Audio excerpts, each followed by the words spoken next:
Assalamualaikum warahmatullahi wabarakatuh, adik-adik mahasiswa program studi administrasi publik. Hari ini kita akan membahas materi mengenai Green Design Reformasi Birokrasi.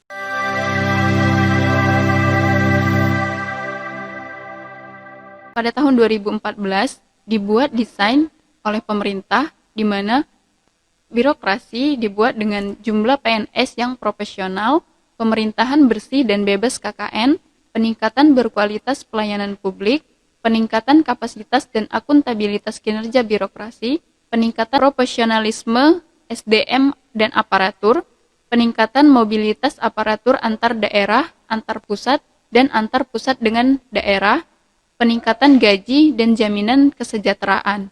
Dengan harapan pada tahun 2025 telah terwujud tata pemerintahan yang baik dengan birokrasi pemerintahan yang profesional, berintegritas tinggi, menjadi pelayan masyarakat, dan abdi negara. Hal tersebut memunculkan kontribusi nyata pada capaian kinerja pemerintahan dan pembangunan nasional dan daerah.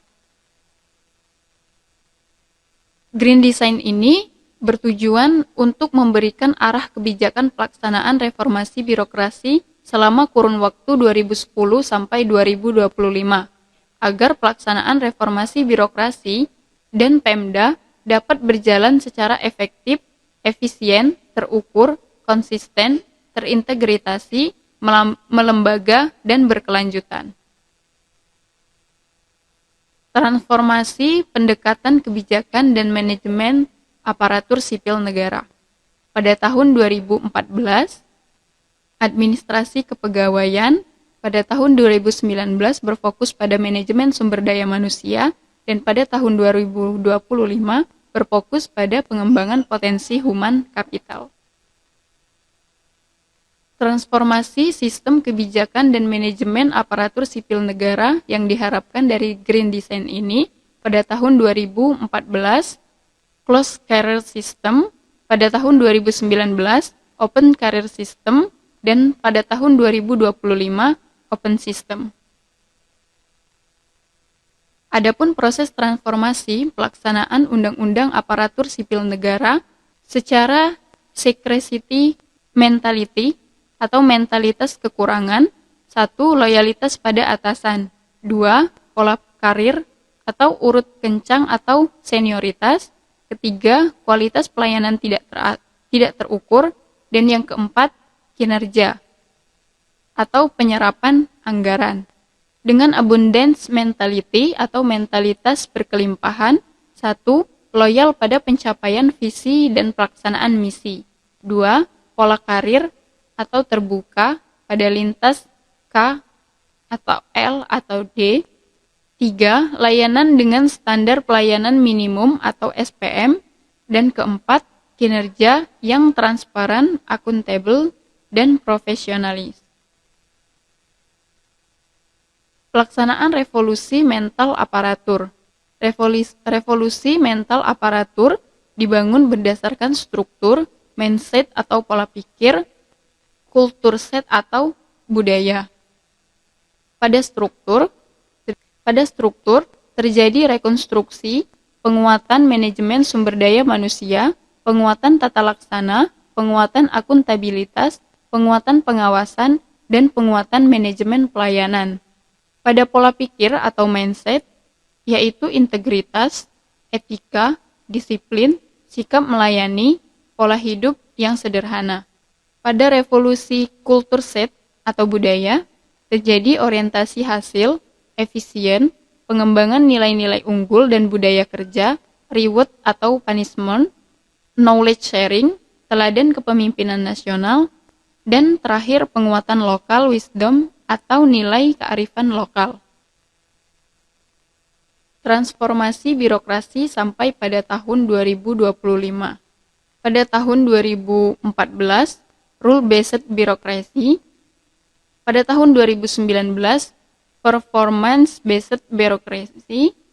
Dan pada tahun 2025, Dynamic Governance. Hambatan dan tantangan yang dihadapi. Yang pertama, masih rendahnya komitmen dari pimpinan instansi, baik di tingkat pemerintah pusat maupun di tingkat pemerintah daerah, dalam upaya untuk melakukan pencegahan dan pemberantasan tindak pidana korupsi.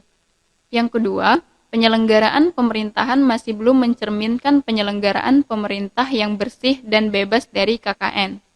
Yang ketiga, manajemen kinerja pemerintah belum dilaksanakan secara maksimal. Yang keempat, penataan kelembagaan yang masih belum efektif.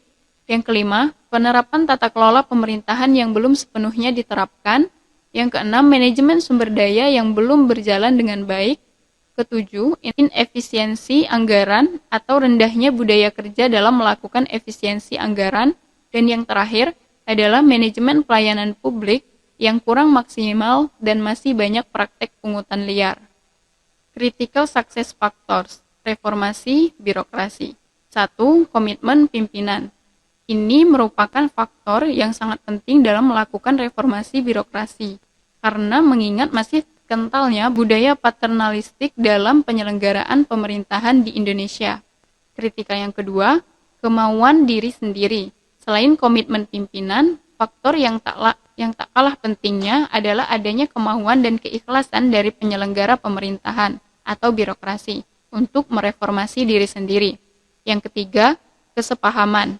Adanya persamaan persepsi dan pandangan terhadap pelaksanaan reformasi birokrasi, terutama dari birokrat itu sendiri. Adanya kesepahaman ini akan menjamin tidak adanya perbedaan pendapat yang dapat menghambat jalannya reformasi. Dan yang terakhir, kriterianya konsistensi. Reformasi birokrasi harus dilaksanakan secara berkelanjutan dan konsisten. Dalam praktik, konsistensi memerlukan ketaatan, perencanaan, dan pelaksanaan.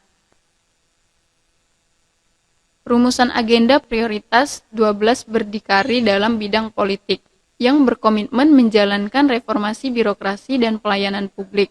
Dalam kebijakan reformasi birokrasi dan pelayanan publik, kami akan memberi penekanan pada 5 prioritas utama.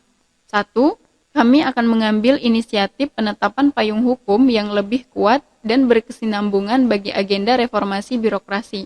Hal ini penting untuk memberi kepastian dan kesinambungan perhatian terhadap arah, tahapan, strategi, dan capaian reformasi birokrasi di Indonesia. 2. Kami akan menjalankan aksi-aksi konkret untuk rekonstruksi kelembagaan yang cenderung gemuk, baik di kelembagaan pemerintah pusat yang berada di bawah presiden maupun kelembagaan pemerintah daerah melalui revisi Undang-Undang Pemerintahan Daerah.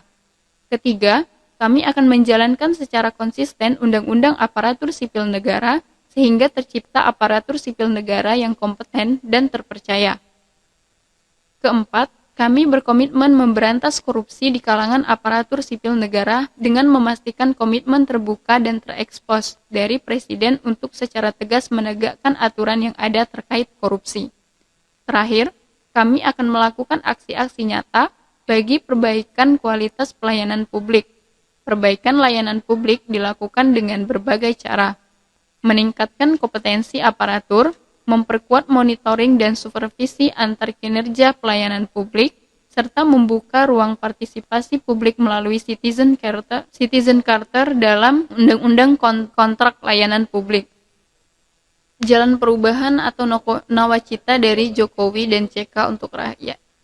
Jokowi dan JK untuk rakyat Indonesia. 1. Menghadirkan kembali negara untuk melindungi segenap bangsa dan memberikan rasa aman pada seluruh warga negara. 2. Membuat pemerintah tidak absen dengan membangun tata kelola pemerintahan yang bersih, efektif, demokratis, dan terpercaya. 3. Membangun Indonesia dari pinggiran dengan memperkuat daerah-daerah dan desa dalam kerangka negara kesatuan. 4. Menolak negara lemah dengan melakukan reformasi sistem dan penegakan hukum yang bebas korupsi, bermartabat, dan terpercaya. Kelima, meningkatkan kualitas hidup manusia Indonesia.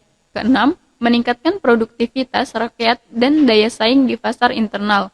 Ketujuh, mewujudkan kemandirian ekonomi dengan menggerakkan sektor-sektor strategis ekonomi domestik. Kedelapan, melakukan revolusi karakter bangsa. Dan yang terakhir, memperteguh kebenekaan dan memperkuat restorasi sosial Indonesia. Reformasi di Republik Rakyat Cina. Arah dan dasar reformasinya: 1. Upaya peningkatan pertumbuhan ekonomi dengan merubah sistem ekonomi tertutup menjadi sistem pasar. 2. Mengurangi kesenjangan sosial pada masyarakat Cina. Adapun beberapa agenda yang dibuat untuk reformasi Cina. Yang pertama, untuk merubah fungsi pemerintahan, di mana mengkoordinasikan ekonomi, mengawasi pasar, mengatur masyarakat atau manajemen masyarakat, memberikan pelayanan umum.